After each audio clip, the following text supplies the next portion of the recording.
Back at Mindy's home, or wherever they are, Michael is feeling anxious about whether he did the right thing, and Jason says he did. And Michael's like, anyone else want to chime in? And then Jason makes a great analogy about prevent defense in the NFL, and it was all really good stuff. It's called prevent defense. You don't take any chances and just try and hang on to your lead, but prevent defense just prevents you from winning.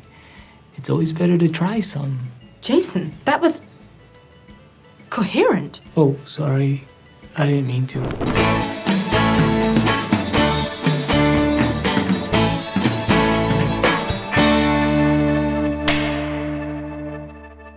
Welcome back to another episode of The Rank. I'm John, and today we're going to be ranking the next episode of The Good Place. Now, for those of you who are new to the show, I'm just going to go over the agenda real quick. I start with the potent notables, which are just a couple interesting facts or tidbits that I found out about the episode or series. Then I go into the episode overview, which is just me talking about everything that happened in the episode. Then I do the rank, where I rank the episode in 5 categories on a scale of 1 to 5, 1 being the worst, 5 being the best, all to figure out what is the best sitcom of all time. Now, today we're going to be ranking the 7th episode of the 4th season of The Good Place, titled Help is Other People, written by Dave King and directed by Beth McCarthy Miller. Now, this series has been out for a while. It's available on Prime Video, so if you're worried about spoilers, you should watch it beforehand. Otherwise, just so you know, there are spoilers ahead. But without further ado, let's dive into the rankings here, starting with the potent notables.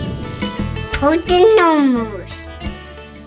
So this episode aired Thursday, November 7th, 2019. Yikes. The Good Place has dipped back below the 2 million viewer mark again, going from 2.211 million last week to 1.983 this week. Once again, not even keeping the 8:30 lead-in from Perfect Harmony, which had 1.997 million viewers. It was also the lowest of the night for NBC's Thursday night lineup, despite being in the coveted 9 p.m. slot. And as for competition, it got beat by everything except Legacies on the CW, which had 786,000 viewers. Million Little Things on ABC had 4.452 million. Mom on CBS had 6.204 million. And the winner of the night, NFL Thursday Night Football on Fox, which had 13.517 million. Who played, you wonder? Well, the Oakland Raiders beat the Los Angeles Chargers in Oakland 26-24. Pretty close game. Seems like it might have been a good one. Anyway, on to the next potent notable, which is the title here of the episode, Help is Other People, is a play on words from the famous line, Hell is Other People, from Jean-Paul Sartre's 1944 play, No Exit. The line reflects a theme that appears in both No Exit and The Good Place, using people in hell to torture each other. All right, and finally, you know we like to do some Tahani name dropping here. Well, this time she blurts out that she knows Sting and that she went on a shopping trip in, well, she says Ibiza, whatever. It's Ibiza. For those of you that say a Z like a Z, it's Ibiza with Princess Kate. All right, so those are all the potent notables. Let's go to the episode overview. Now, in this episode, we get the end of the experiment. It's one final day, and Team Cockroach is desperate to get as many points as they can before it ends. Eleanor is nervous, but Michael seems to be in high spirits, even wanting to do a magic show. I enjoy that they point out that a magic show doesn't really make sense in an afterlife where there is literally magic, but Michael really pushes it anyway. The good vibes are going to come crashing down pretty quickly as they find out that Simone has distrusted the neighborhood for months and has been gathering evidence. She thinks something is messed up and has it kind of confirmed when John spills the tea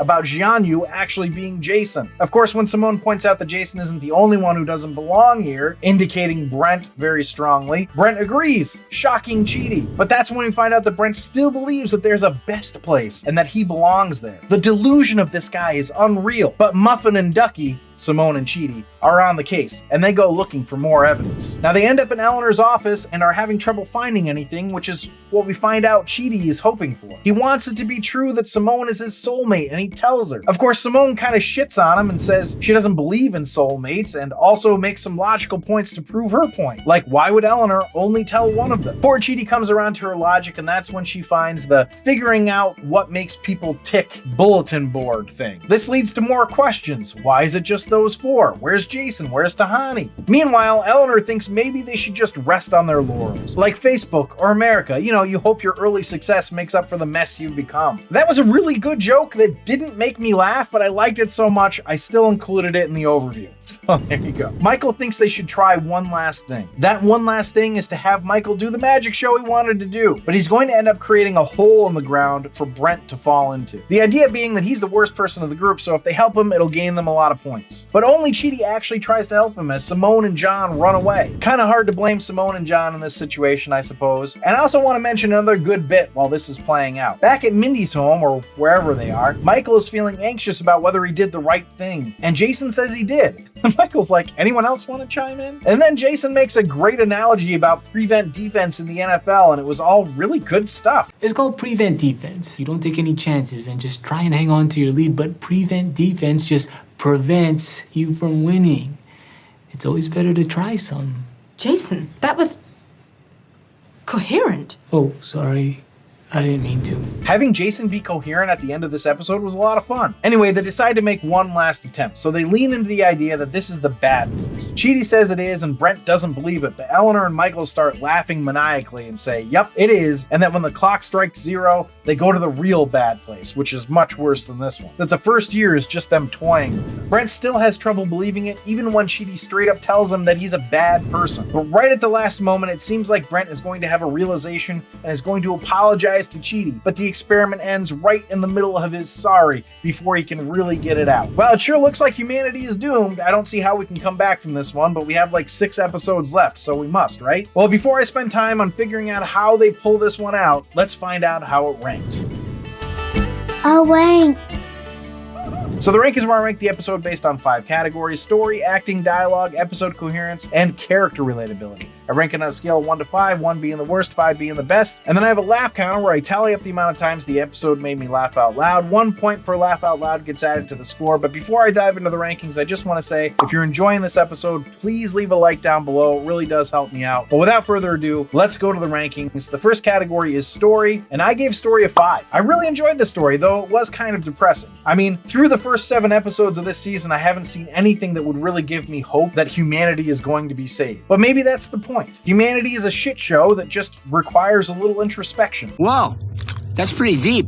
So let's go to the next category, which is acting, and I gave that a 5. The acting is incredible on this show. I love it. There's really not much analysis I can do here. So let's go to dialogue, which I gave a 4.25. It's great as usual, but it didn't feel as funny to me this time. Though there were a couple of times that didn't just get me, but made me pause because it got me so well. The first, and I don't know why, but John saying, oh good, Muffin and Ducky are on the case, just really got me. And then Chidi blaming his drinking of almond milk being the reason he's in the bad place again. Obviously that's a callback, so it won't be as funny to people Antonio who haven't watched it from the beginning and still think it's not funny even though they refuse to watch it from the beginning. It's not funny! Anyway, let's go to episode coherence, which I gave a 4. I think it's a little hard to believe that nobody would have figured out Simone was skeptical of the neighborhood and or seen her crazy board, or at least her working on it, but it's not terrible. It just seems a little unlikely. Other than that though, I think everything is sticking together well with the series, and this episode cohered from beginning to end. So the next category is character relatability, which I gave a 3. This score is super dragged down by Simone and John's reaction to Brent in the hellhole. I know that Brent sucked, but there's a difference between excluding Brent from the group and letting him fall into a giant hole to hell. Now I get that they're already dead and the characters are likely thinking, well, what's the difference? But I still think that the natural inclination would be to help someone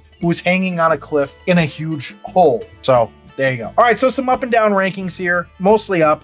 Shouldn't take too much on a laugh counter to keep it in the top 3 tiers. And I didn't have a huge laugh counter, but it was decent. I had 14. And that puts the episode total at a 35.25, which means it just squeaked into the Holy Grail. And that puts the series average at a 37.85, which is in the Holy Grail. So thanks for listening and or watching. If you'd like to see a list of our episode and series rankings, you can do that on our website at therankpodcast.com. And for those of you who have been watching for a while but haven't subscribed yet, please subscribe and or follow, like the episode, comment. You can reach me by email at info@therankpodcast.com with your questions, comments, suggestions, whatever. I will respond to you. Also, if you really want to support the show, you can become a patron at patreon.com/therankpodcast, where you can get access to all of our archived episodes. But I will leave you with this. Why did Simone realize that being with Brent meant she was in hell? Why is that? Because there was no exit. Oh, brother, this guy stinks!